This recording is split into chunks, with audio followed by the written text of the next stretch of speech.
تاریخ پہ تاریخ، تاریخ پہ تاریخ، تاریخ پہ تاریخ، جج صاحب پر بھائی کو شہرت نہیں ملی اب تک. یہ چل نہ ہوئی غریبوں کے سنی دیول شو کا ریل نہ ضائع کر میری. شو لائیو ہے؟ لائیو ہے یار؟ میں نہیں کر. السلام علیکم خواتین و حضرات، لیڈیز اینڈ جینٹلمین، میں ہوں آپ کا میزبان حیدر علی بیگ اور آپ دیکھ رہے ہیں شو دس سائیڈ اپ. خواتین و حضرات، اگر آپ کی زندگی میں کوئی مسئلہ چل رہا ہے یا کوئی پریشانی ہے تو آپ نے گھبرانا نہیں، کیونکہ آپ کا بھائی لایا آپ کے لیے ایک بہترین سلوشن. ابھی سکہ اٹھائیے اور ٹاس کیجئے. اوئے سکہ دے. سکہ اٹھائیے اور ٹاس کیجئے ایسے. اگر تو ہیڈز آیا تو اس کا ذمہ دار ہوگی فوج، اور اگر آیا ٹیل تو اس کی ذمہ دار ہوگی عدلیہ. یار یہ کیا چول ماری، کوئی بات کرنے والی ہے صحیح؟ کیا؟ ارے بھائی ایک منٹ، اس چول کی اصل وجہ میں آپ کو بتاتا ہوں. دیکھیے خواتین و حضرات، کسی بھی ملک کو چلانے کے لیے 3 ستونوں کی ضرورت پڑتی ہے، یعنی کہ 3 پلرز کی ضرورت پڑتی ہے، جن میں سے ایک آتا ہے آپ کا پارلیمنٹ، دوسرا آتا ہے آپ کی عدلیہ، اور تیسری آتی ہیں آپ کی افواج. اور اس شو میں آج ہم بات کریں گے عدلیہ کے بارے میں. تو میں آپ کو بتا رہا تھا عدلیہ کے بارے میں. خواتین و حضرات، آج سے اگر کچھ عرصہ پہلے کی بات کی جائے تو ہمارے چیف صاحب نے کچھ ہسپتالوں اور کچھ جیلوں کا دورہ کیا تھا، جس کی وجہ سے بہت سارے لوگوں کو مسئلے کھڑے ہو گئے تھے کہ یہ بندہ اپنی جوریسٹیشن سے باہر جا رہا ہے اور یہ بندہ وہ کام کر رہا ہے جو اس کو نہیں کرنے چاہیے. او بھائیو، اگر ایک بندہ ملک کو تاریکیوں سے نکال کر اجالے کی طرف لے کر جا رہا ہے، اگر وہ چاہ رہا تھا کہ وہ جیل اچھے ہو جائیں یا وہ ہسپتال اچھے ہو جائیں جن میں آج کچھ ایسے لوگ رہ رہے ہیں جن کا واسطہ ان جیلوں اور ہسپتالوں کی طرف جب جاتا ہے تو وہ کہتے ہیں بس بہت ابز ہے، بہت ابز ہو رہی ہے. تو بھائی جان، جب وہ بندہ کام کرنے کی نیت سے نکلا تھا تب اس پہ آپ تنقید کیوں کر رہے تھے؟ اچھا چھوڑیے یہ بات.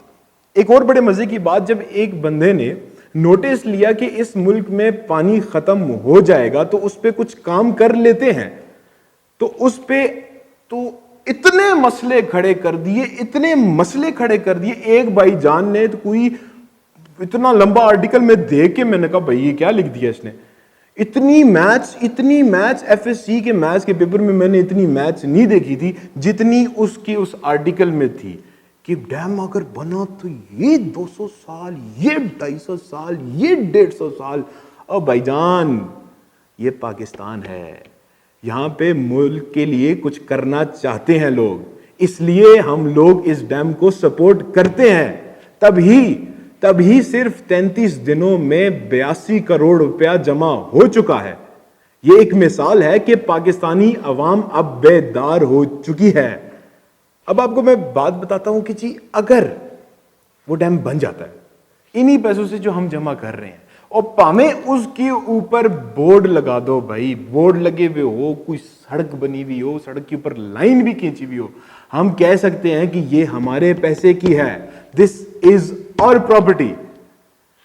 آپ اپنی پسوڑیوں والی منسٹرشپ پاس رکھو.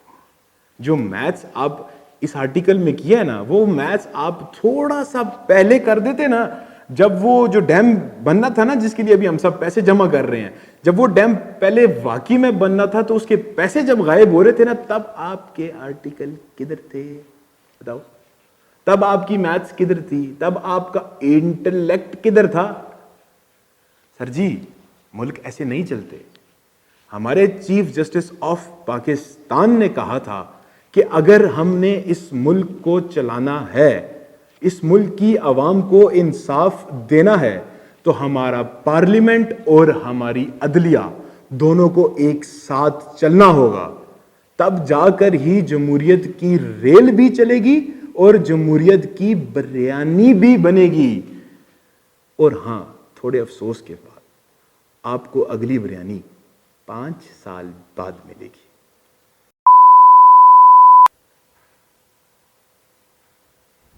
یار وہ جو تمہیں 10 روپے نہیں دیے تھے ٹاس والے وہ نا وہ ڈیم والے فنڈ میں ڈال دے ٹھیک ہے. یہ کیا کر رہا ہے؟